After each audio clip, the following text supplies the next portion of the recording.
Gold and silver flat in USD, fall again in GBP and EUR as ETFs shrink. Gold and silver prices held firm against a falling US dollar on Tuesday but fell towards new multi-month lows for Euro and UK investors after precious metal ETFs saw fresh investor selling the face of central banks moving to hike interest rates against the worst inflation in 4 decades. Western government bond prices rallied, capping the benchmark 10-year Treasury yield beneath 3.00% per annum. And global stock markets also rallied weakly after erasing Monday's earlier gains to close lower for the 6th out of 12 sessions so far in July on the MSCI World Index.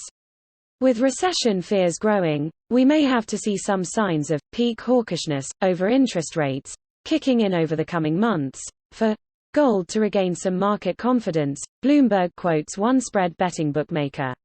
ECB to discuss ending negative rates with 50 basis point move, says a headline about Thursday's Eurozone interest rate decision at FT.com. Also quoting the IMF warning of an economic hit to Europe from banning Russian gas imports over its war on Ukraine. Gold priced in the dollar today held around $1,710 per ounce, but the precious metal fell to a 5-month low of €1,670 for Euro investors and a 4-month low of £1,422 after the giant GLD gold-backed ETF yesterday saw net liquidation of more than 5 tons of bullion, shrinking the SPDR trust fund's backing to 1,009 tons in total, its smallest size since late January.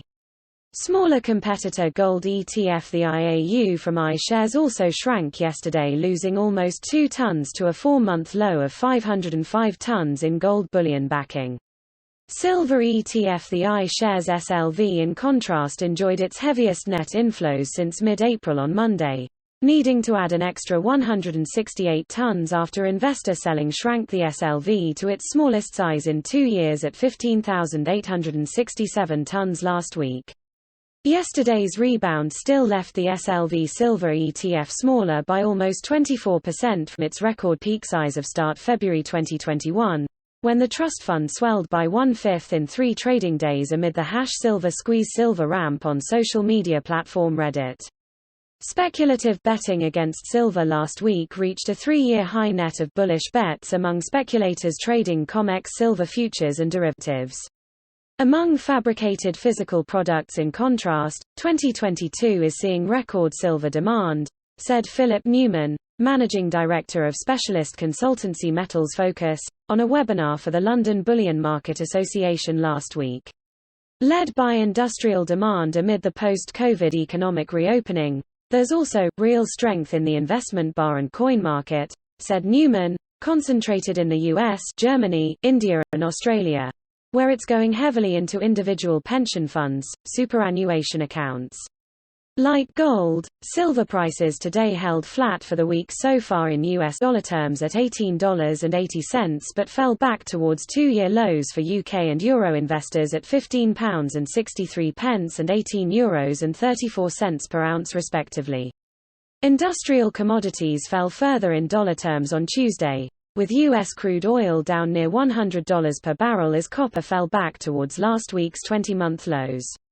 China's CSI 300 share index meantime lost 0.5% to trade more than 1/4 below February 2021's record high as Shanghai enforced mass COVID testing amid a new wave of Omicron, and the mortgage strike continued to spread among home buyers still waiting for or forced to live in unfinished apartments.